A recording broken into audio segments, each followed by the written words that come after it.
Trinetra Churu update में आपका स्वागत है।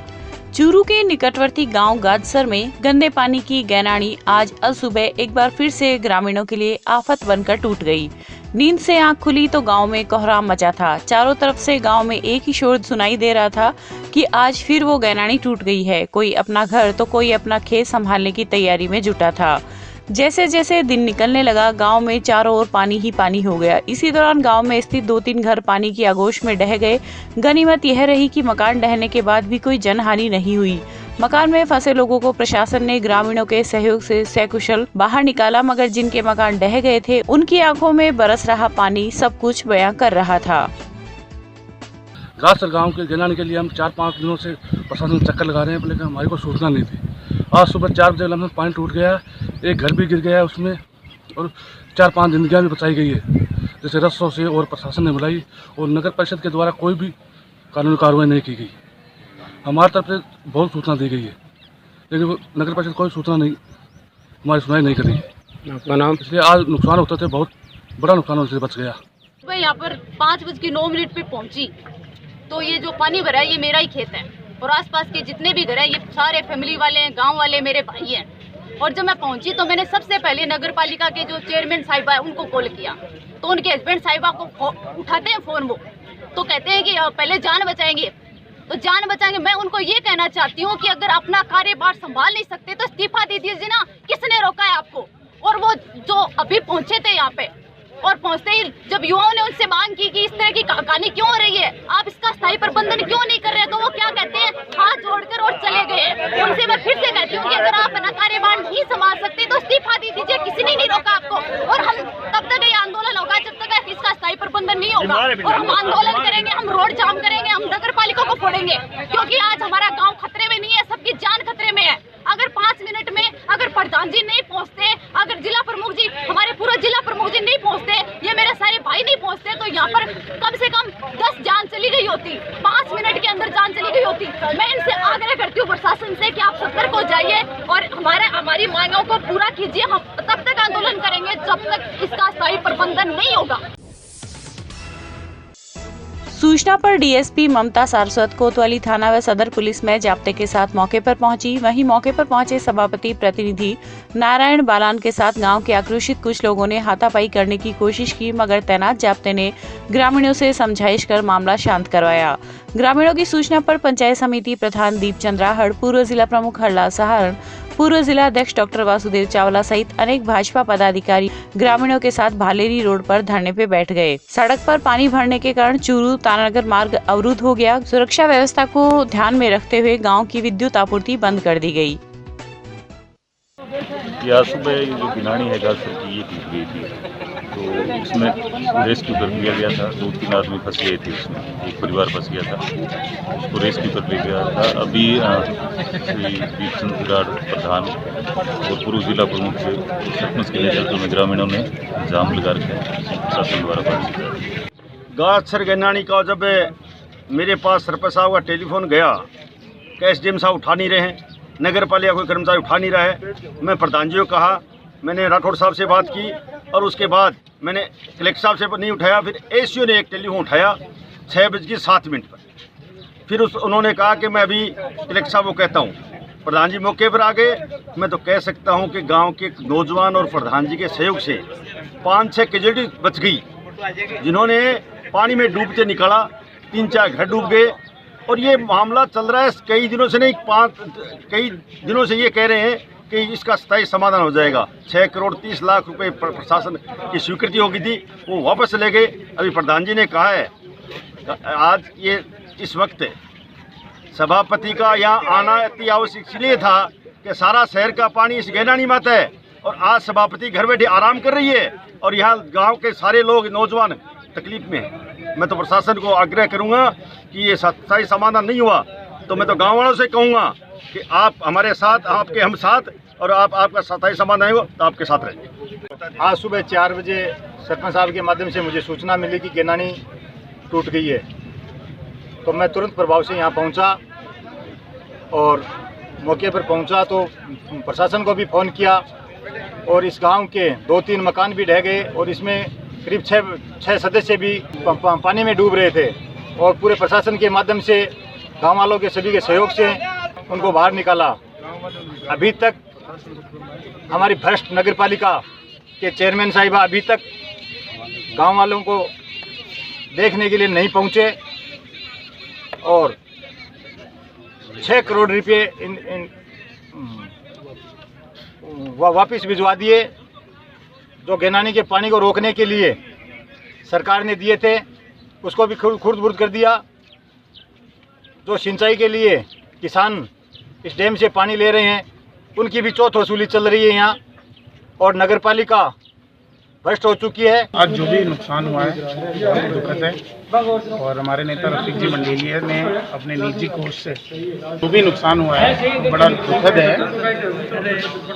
आज जैसे 3 परिवार को नुकसान हुआ है तो हमारे नेता आदरणीय रफीक जी मंडेलिया ने निर्णय लिया कि उनको अपने निजी कोष से 1-1 लाख रुपए सहायता दी है नगद, और आगे जो भी सरकार से हमें इस विषय में जो भी संभव प्रयास होगा हम पूर्ण कोशिश करके उस प्रयास को पूरा करेंगे। सरकार में माननीय राजेंद्र राठौड़ जी के टाइम पे बनी हुई है, जैसा कि उनके हर कामों में ऐसे ही चीज़ें खुलकर सामने आ रही है, तो ये भी उसी का एक। राज्य सरकार द्वारा रतनगढ़ क्षेत्र में पिछले 11 माह में 5 उपखंड अधिकारी बदले गए हैं। बार बार एसडीएम के बदले जाने से लोगों के काम प्रभावित हो रहे हैं। उपखंड कार्यालय से मिली जानकारी के अनुसार गौरव सैनी का 20 जुलाई 2020 को यहां से स्थानांतरण होने के बाद 4 एसडीएम आए और उनका स्थानांतरण भी हो गया। सैनी के यहां से जाने के बाद 5 अगस्त 2020 तक दानाराम कार्यवाहक एसडीएम रहे। उसके बाद क्रमशः अनिल कुमार, रामोवतार कुमावत, शिवपाल जाट पद स्थापित हुए। एसडीएम जाट का भी 15 जून 2021 को स्थानांतरण हो गया, लेकिन जाट की जगह बुधवार तक तहसील में नया एसडीएम नहीं आया है तथा वर्तमान में तहसीलदार धीरज झाझड़िया कार्यवाहक एसडीएम के रूप में कार्य कर रहे हैं। तारानगढ़ सीएचसी में कार्यरत डॉक्टरों ने अरिस्ता के प्रदेशव्यापी आह्वान पर चिकित्सकों के प्रति बढ़ती हिंसा एवं चिकित्सा व्यवस्था के विरुद्ध लगातार अनर्गल बयानबाजी के खिलाफ विरोध जताया। डॉक्टरों ने 2 घंटे ओपीडी कार्य का बहिष्कार करते हुए काली पट्टी बांधकर विरोध जताया। सीएचसी प्रभारी डॉक्टर मोतीलाल सोनी ने बताया कि कोरोना महामारी के दौरान देश भर के डॉक्टरों ने देशवासियों को बचाने के लिए अपनी सेवाएं दी है, जिसके बाद भी कुछ लोग निजी लाभ के लिए डॉक्टरों के खिलाफ बयानबाजी कर रहे हैं और चिकित्सा पद्धति पर सवाल उठा रहे हैं, जो कि गलत है। वहीं मरीजों के तीमारदारों द्वारा लगातार डॉक्टरों पर हिंसा की घटनाएं भी बढ़ रही है, जिसको लेकर अरिस्ता के बैनर तले सभी डॉक्टर गांधीवादी ढंग से अपना विरोध दर्ज करवा रहे हैं। इस मौके पर doctor Devilal Joshi, doctor Vivek Sharma, doctor Anurag Sharma आदि मौजूद रहे। आज दिनांक 18 जून को संपूर्ण भारत के अंदर चिकित्सकों के ऊपर आए दिन होने वाली हिंसा के विरोध में वह चिकित्सा मेडिकल चिकित्सा जो अपनी एलोपैथी है इसके खिलाफ आए दिन जैसे कुछ टाइप के लोग हैं और कुछ लोग हैं इस एलोपैथी के खिलाफ में उलूल जुलूल झोला छाप डॉक्टर है वो उलूल जुलूल बयानबाजी करते हैं, जिससे इसके प्रति लोगों का विश्वास है उसमें परेशानी आती है। इस चीज़ को मद्देनजर रखते हुए आज पूरे हिंदुस्तान के अंदर चिकित्सा ग्रुप ने, जिसमें अरिस्ता, IMA और रेजिडेंट डॉक्टर्स है, उन सब ने मेडिकल कॉलेज चिकित्सक एसोसिएशन जो संघ है उन सब ने आज सुबह 2 घंटे का काली पट्टी बांध करके कार्य बहिष्कार किया है और पूरे दिन है वो काली पट्टी के साथ कार्य करेंगे। इस दौरान किसी भी इमरजेंसी को प्राथमिकता से देखेंगे और बस मुख्य मकसद ये है कि हमारा ये पब्लिक में मैसेज है कि डॉक्टर आप लोगों की रक्षा के लिए है, कृपया आप हम लोगों से टकराएं नहीं, आप हम लोगों के साथ में सद्भावना रखें, आप हमारी मदद करें जिससे हम मानवता की रक्षा करने में सक्षम रहें। भारत की कम्युनिस्ट पार्टी मार्क्सवादी ने आज पेट्रोल, डीजल, रसोई गैस की बढ़ी हुई कीमतों को लेकर तारानगर उपखंड अधिकारी के मार्फत प्रधानमंत्री को एक ज्ञापन सौंपा। कामरेड निर्मल कुमार ने बताया कि प्रदेश व देश में पेट्रोल, डीजल, रसोई गैस, बिजली के दाम दिन प्रतिदिन बढ़कर आसमान छू रहे हैं। इनकी कीमतें देश के अंदर हर रोज बढ़ रही है, जिससे देश व प्रदेश की आम जनता बुरी तरह त्रस्त है। दूसरी तरफ राज्य सरकार के विभिन्न टैक्स की बदौलत राजस्थान में पड़ोसी राज्यों से लगभग 10 रुपए महंगा पेट्रोल, डीजल मिल रहा है।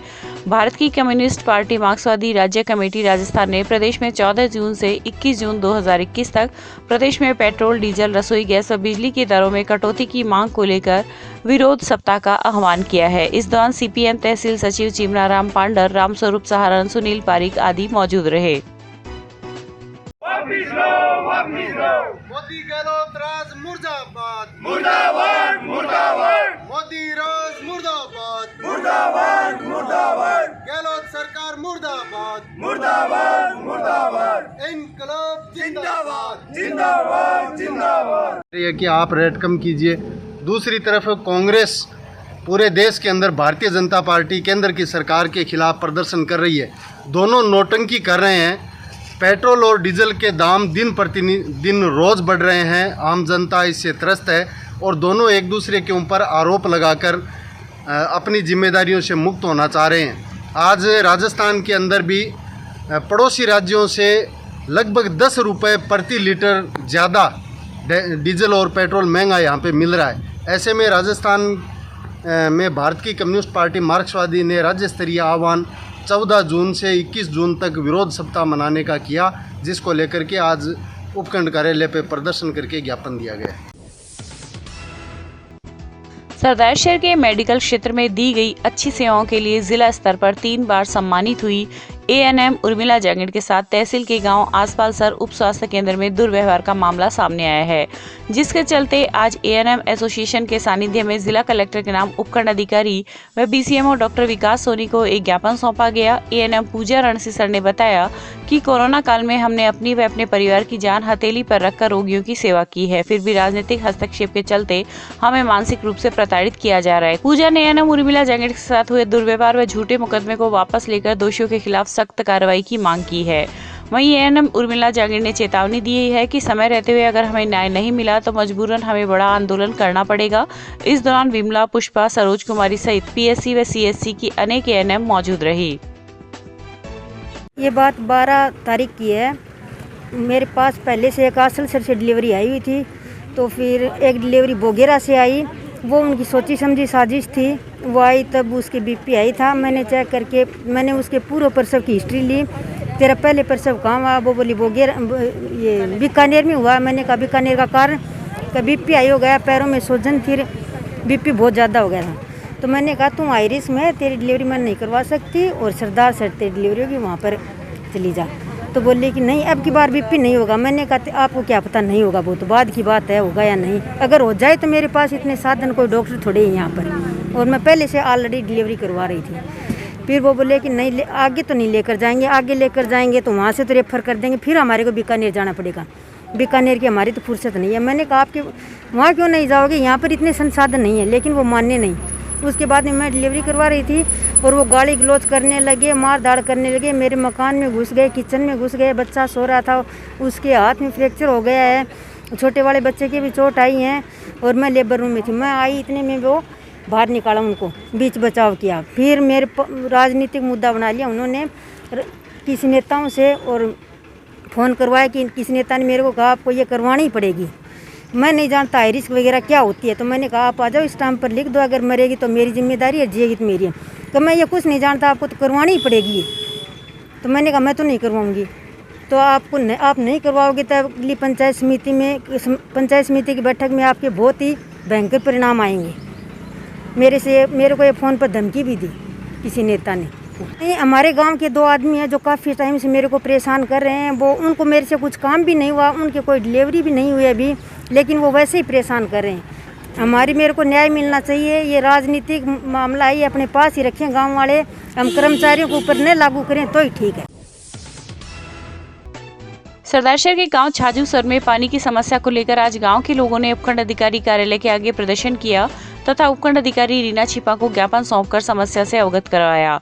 इसके बाद ग्रामीणवासी कार्यालय के आगे धरने पर बैठ गए। सरपंच प्रतिनिधि राजेंद्र सिंह छाजूसर ने बताया कि गांव में लंबे समय से पानी की समस्या चल रही है। पानी की समस्या को लेकर जलदाय विभाग के अधिकारियों को अनेक बार अवगत करवाया जा चुका है, लेकिन आश्वासनों के अलावा कुछ नहीं मिल रहा है, जिसके कारण ग्रामीणों में भारी रोष व्याप्त है। यदि समय रहते पानी की समस्या का निराकरण नहीं हुआ तो गाँव के समस्त लोग धरने पर बैठेंगे। इस अवसर पर भंवर सिंह, चेतन शर्मा, लालचंद सहित बड़ी संख्या में ग्रामीण मौजूद रहे। हमारे ग्राम पंचायत में पिछले काफ़ी समय से भयंकर पानी की तबाही मची हुई है।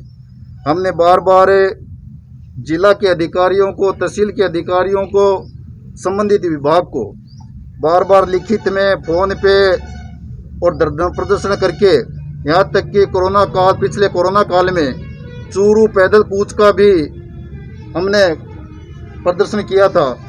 फिर भी एक्शन की इतनी हठधर्मिता है कि गांव का आम आवाम आज इतना परेशान है कि इस तड़पड़ाती गर्मी में पीने का पानी नहीं है, फिर भी इनके शर्म नाम की कोई चीज़ नहीं है। हमारी मांगे पूरी नहीं हुई तो हम आज ये निर्णय लेके आए, जब तक गांव में पानी नहीं जाएगा हम गांव में नहीं जाएंगे। ये सरदार सर के अफसर हमारी नहीं मानेंगे। हम चूरू होते हुए जयपुर पैदल कूच करेंगे और वहाँ पे शासन प्रशासन को घेरेंगे। कोरोना महामारी के समय में एक तरफ लोगों में इम्यूनिटी बढ़ाने वाले और शरीर के रोगों को दूर करने वाले पौधों की महत्ता जानी, वहीं राज्य सरकार ने औषधीय पौधों को प्रत्येक घर तक पहुंचाने की कवायद में घर घर औषधि योजना शुरू की है, जिसके तहत जिले के प्रत्येक परिवार को तुलसी, गिलोय, कालमेघ और अश्वगंधा जैसे पौधे निःशुल्क वितरित किए जाएंगे। इस संबंध में आयोजित जिला स्तरीय टास्क फोर्स की बैठक में आज जिला कलेक्टर सावनमल वर्मा ने योजना के सफल क्रियान्वयन को लेकर तैयारियों की समीक्षा की और आवश्यक निर्देश दिए। बैठक में पौधों के वितरण की कार्य योजना, प्रचार प्रसार, अतिरिक्त संसाधनों की व्यवस्था, परिवहन व्यवस्था, नवाचार आदि विषयों पर चर्चा कर संबंधित को निर्देशित किया है। रतनगढ़ क्षेत्र के उपखंड कार्यालय में गुरुवार की शाम अंतर्राष्ट्रीय योग दिवस का सुचारू रूप से आयोजन करने एवं पौधरोपण को लेकर कार्यवाहक एसडीएम धीरज झाझड़िया की अध्यक्षता में एक बैठक का आयोजन किया गया। बैठक में उपस्थित सभी अधिकारियों को योग दिवस पर योग के साथ रहो, घर पर रहो की थीम पर आयोजित होने वाले योग कार्यक्रम के लिए लोगों को अधिक से अधिक प्रेरित करने के लिए कहा गया। आयुर्वेद विभाग के चिकित्सा अधिकारियों एवं ब्लॉक शिक्षा अधिकारी द्वारा एक व्हाट्सएप ग्रुप बनाकर घरों में होने वाले योग का वीडियो व फोटो भिजवाने के लिए कहा गया। वहीं 21 जून को ग्राम पंचायत, आंगनबाड़ी केंद्र व स्कूल एवं नगरपालिका क्षेत्र में पौधरोपण कार्यक्रम का शुभारंभ भी किया जाएगा। बैठक में बीडीओ दिलीप कुमार, ब्लॉक मुख्य चिकित्सा अधिकारी हेमंत माटोलिया, डॉक्टर लीलाधर शर्मा सहित कई लोग उपस्थित थे। सरदारशहर के 5 स्वास्थ्य केंद्रों पर आज 18+ आयु के 550 लोगों को वैक्सीन लगाई गई। बीसीएमओ डॉक्टर विकास सोनी ने बताया कि युवाओं के लिए पर्याप्त मात्रा में वैक्सीन नहीं आने के कारण लगातार टीकाकरण शिविर आयोजित नहीं किए जा रहे हैं। शनिवार को भी वैक्सीनेशन नहीं होने से युवाओं को वैक्सीन नहीं लगेगी। वहीं तहसील क्षेत्र में करीब 2 लाख युवा अभी भी वैक्सीन लगवाने का इंतजार कर रहे हैं। इस अवसर पर अनीता सिहाग और कृष्णा जांदू ने टीकाकरण किया। वहीं राज्य सरकार के निर्देशानुसार 18 जून 2021 को कोविड-19 टीकाकरण अभियान के तहत चूरू जिले में 18 से 44 वर्ष आयु तक के कुल 2944 लोगों को कोरोना वायरस से बचाव का टीका लगाया गया। मुख्य चिकित्सा और स्वास्थ्य अधिकारी डॉक्टर मनोज शर्मा ने बताया कि जिला कलेक्टर सावनमल वर्मा के निर्देशन में चूरू जिले में कोविड-19 टीकाकरण अभियान के तहत लगातार सफलता अर्जित की जा रही है, जिसके चलते आज जिले में 17 टीकाकरण सत्र पर 2944 लोगों के टीके लगाए गए। अखिल भारतीय साहित्य परिषद राजस्थान द्वारा गुरुवार को मेरी साहित्य यात्रा का एक ऑनलाइन कार्यक्रम आयोजित हुआ। यह कार्यक्रम प्रखर वक्ता, राजस्थानी हिंदी के कवि, संपादक एवं कॉलेज शिक्षा में प्रोफेसर डॉक्टर गजानन चारण शक्ति सूत पर केंद्रित था। साहित्यकार की एकल प्रस्तुति के बाद साहित्य के प्रश्नोत्तर का सत्र हुआ। इस दौरान ऑनलाइन आयोजन में राष्ट्रीय उपाध्यक्ष डॉक्टर श्रीराम परिहार, महामंत्री डॉक्टर पवन पुत्र बादल, पूर्व प्रदेश अध्यक्ष डॉक्टर मथुरेश नंदन कुलश्रेष्ठ सहित 60 संभागी उपस्थित थे। अखिल भारतीय साहित्य परिषद एक बहुत बड़ी संस्था है, साहित्यिक संस्था है। सभी भाषाओं के साहित्यकारों को आगे लाने वाली संस्था है। वर्ष पर्यंत इस संस्था द्वारा राष्ट्रीय स्तर के, प्रादेशिक स्तर के, जिला स्तर के और इकाई स्तर के कार्यक्रम होते रहे हैं और होते रहेंगे। चूँकि कोरोना का विकट समय है, इस समय में भी साहित्यिक गतिविधियाँ बंद न हों, इसलिए ये एक जरिया हमने निकाला है कि ऑनलाइन साप्ताहिक कार्यक्रम करके साहित्यकारों को, नवोदित साहित्यकारों को प्रेरित किया जाए और जो बड़े साहित्यकार हैं वो आएँ और उनका जो प्रस्तुतिकरण सुनकर एक ऊर्जा का संचार हो। राष्ट्रीय स्तर पर इस प्रकार का कार्यक्रम बहुत पहले से चल रहा है, उसके लगभग 10-15 कड़ियाँ हो चुकी, 10-12 कड़ियाँ हो चुकी हैं। तो उसी की तर्ज पर ये कार्यक्रम अब प्रादेशिक स्तर पर चूरू से ये संचालित किया जा रहा है। चूरू मेरे मित्र डॉक्टर सुरेंद्र डी सोनी का भी बहुत बड़ा सहयोग रहा है इसमें। इस कार्यक्रम में एक विशेष जो फॉर्मेट है वो ये है कि एक साहित्यकार को आमंत्रित किया जाता है। मेरी साहित्य यात्रा कार्यक्रम का नाम है। उसमें साहित्यकार है अपने प्रारंभिक जीवन से लेकर जो सृजन अब तक किया है उसका एक अलग अलग पड़ाव में किस प्रकार से उन्होंने ये यात्रा आरंभ की और कहाँ तक पहुँचे। इसके साथ ही वे अपनी रचनाओं का, जैसे कहानीकार है तो कहानी, गीतकार, कविता पाठ, ये सब चीज़ उसमें वो प्रस्तुत करते हैं। तारा देवी रामेश्वर लाल बजाज चैरिटेबल ट्रस्ट के आर्थिक सौजन्य से शेखावटी क्षेत्र के चूरू, रतनगढ़, लक्ष्मणगढ़, फतेहपुर, ढाणड़ व रामगढ़ से हरिद्वार में अस्थि विसर्जन के लिए रतनगढ़ वेलफेयर सोसाइटी के सानिध्य में निःशुल्क बस व्यवस्था की गई है। सप्ताह के दूसरे चरण में रतनगढ़ से हरिद्वार वाया चूरू बस आज शाम को रवाना की गई। रवानगी के समय ढाणड़ शक्ति भक्त मंडल चूरू के श्रवण बजाज, गणेश बजाज इत्यादि उपस्थित थे। मंडल के पदाधिकारियों ने बताया कि कुछ व्यक्ति कोरोना महामारी के कारण आर्थिक स्थिति से कमजोर होने व अन्य कारणों से परलोक सिधारे अपने पारिवारिक सदस्यों की अस्थि विसर्जन कर पाने में असमर्थ थे, जिनका ध्यान रखते हुए ट्रस्ट के सज्जन बजाज द्वारा बसों की व्यवस्था की गई है। तारा देवी बजाज बम्बई के सौजन्य से ट्रस्ट के द्वारा निःशुल्क बस सेवा शुरू की जा रही है रतनगढ़ से हरिद्वार के लिए। और अस्थि विसर्जन के लिए जो भी भाई जाना चाहते हो वो कृपया संपर्क करके अपना नाम लिखा देवें। आज भी बस रवाना हो रही है और इसमें रतनगढ़, चूरू, फतेहपुर, रामगढ़ के सभी इसके अंदर अस्थि विसर्जन के लिए जा रहे हैं। चूरू के निकटवर्ती गांव घांगू के युवा हिमांशु वर्मा को इंडियन कस्टम्स मुंबई में अप्रेजिंग ऑफिसर के पद पर पदोन्नत किया गया है। इससे पूर्व में वे मुंबई के इंडियन कस्टम्स में एग्जामिनिंग ऑफिसर के पद पर पदस्थापित थे। उल्लेखनीय है कि घांगू के पवन कुमार एवं सरोज देवी टेलर के पुत्र हिमांशु वर्मा ने दिसंबर 2015 में कोयम्बटूर में सेंट्रल एक्साइज इंस्पेक्टर के तौर पर अपना करियर शुरू किया था। अब उन्होंने पदोन्नत होकर मुंबई के जवाहरलाल नेहरू कस्टम्स हाउस में अप्रेजिंग ऑफिसर के पद पर कार्य ग्रहण किया है। वर्मा की इस उपलब्धि पर घांगू सरपंच विमला देवी दर्जी, GSS के पूर्व अध्यक्ष परमेश्वर लाल दर्जी, सामाजिक कार्यकर्ता महावीर नेहरा सहित ग्रामीणों ने प्रसन्नता व्यक्त की। घांगू के होनहार हिमांशु वर्मा इंडियन कस्टम में अप्रेंटिंग ऑफिसर नियुक्त हुए हैं। उन्हें मुंबई में ये पदोन्नति मिली है। हिमांशु घांगू के पवन कुमार टेलर व सरोज देवी के सुपुत्र हैं। शुरुआत से होनहार और मेधावी छात्र रहे हैं। अपने जीवन काल में बाल्यावस्था में ही उन्होंने पढ़ाई के प्रति बड़ा गहन लगाव व रुचि था। उसी के बदौलत उन्होंने आज इस पद तक पहुंचने में सफलता पाई है। इनकी इस उपलब्धि पर सभी ग्रामवासी उनको धन्यवाद देते हैं और बधाई देते हैं और भविष्य में आगे भी वो अपनी सेवा में और आगे बढ़ें, इसी आशा और विश्वास के साथ उन्हें उनको इस पद पर पदोन्नत होने के लिए बधाई। गांव घांगू के पवन कुमार जी टेलर व सरोज देवी के पुत्र हिमांशु वर्मा ने 15 दिसंबर 2015 में कोयम्बटूर के सेंट्रल एक्साइज इंस्पेक्टर के रूप में कार्य ग्रहण कर अपने करियर की शुरुआत की थी। और अभी हिमांशु वर्मा है वो पदोन्नत होकर मुंबई के जवाहरलाल नेहरू कस्टम हाउस में अप्रेंटिंग ऑफिसर के पद पर कार्यभार ग्रहण किया है। उनकी ये पदोन्नति से गांव में हर्ष की लहर है। गांव घांगू के वासिंदे अपने आप को गौरवान्वित महसूस कर रहे हैं और हिमांशु वर्मा पर गर्व महसूस कर रहे हैं। हिमांशु वर्मा ने इस उपलब्धि को हासिल किया है, इसके लिए उन्हें बहुत बहुत बधाई और उनके सुखद और स्वस्थ भविष्य की मंगल कामनाएं करते हैं। आशा करते हैं हिमांशु और भी ऊंचे पद पर पदोन्नत हो और गांव का नाम रोशन करे। जिला मुख्यालय स्थित उच्च प्राथमिक आदर्श विद्या मंदिर चूरू के प्रधानाचार्य शरद कुमार शर्मा ने बताया कि महाराणा प्रताप जयंती के अवसर पर संस्कृत विभागाध्यक्ष लोहिया महाविद्यालय चूरू के डॉक्टर भवानी शंकर शर्मा ने अपने पूज्य माता पिता की स्मृति में कक्षा 6 से 8 तक पढ़ने वाले छात्र छात्राओं की निबंध प्रतियोगिता करवाई थी, जिसका विषय था हल्दी घाटी। इस प्रतियोगिता में विद्यालय के छात्र हिमांशु भाटी द्वारा द्वितीय स्थान प्राप्त करने पर विद्यालय द्वारा हार्दिक शुभकामनाएं प्रेषित की गई।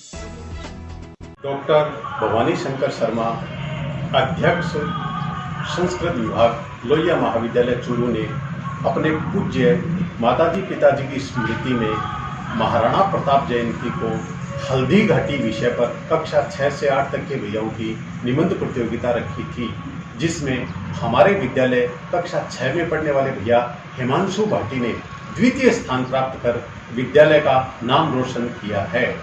मैं भैया हिमांशु भाटी व उसके माताजी पिताजी अभिभावकों को बहुत बहुत शुभकामनाएं देता हूं, विशेषकर उसकी बुआ जी सुमन जी वशिष्ठ को, जो कि उसको ऐसी प्रतियोगिता में भाग करने के लिए बार बार प्रेरित करती रहती है। मैं हिमांशु भाटी के उज्जवल भविष्य की शुभकामनाएं करता हूं। रतनगढ़ तहसील में 1,90,000 औषधीय पौधों का वितरण घर घर किया जाएगा, जिसके लिए वन विभाग पिछले कई महीनों से तैयारी में जुटा हुआ है।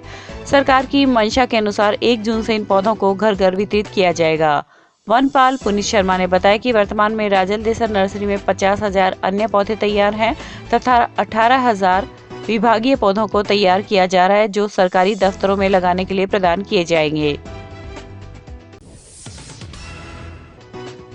मरुस्थलीकरण एवं सूखा निरोधी अभियान 2021 के तहत आज तारानगर की ग्राम पंचायत बाएं द्वारा सरपंच दलीप सिंह की अध्यक्षता में कब्रिस्तान में वृक्षारोपण का कार्यक्रम आयोजित किया गया।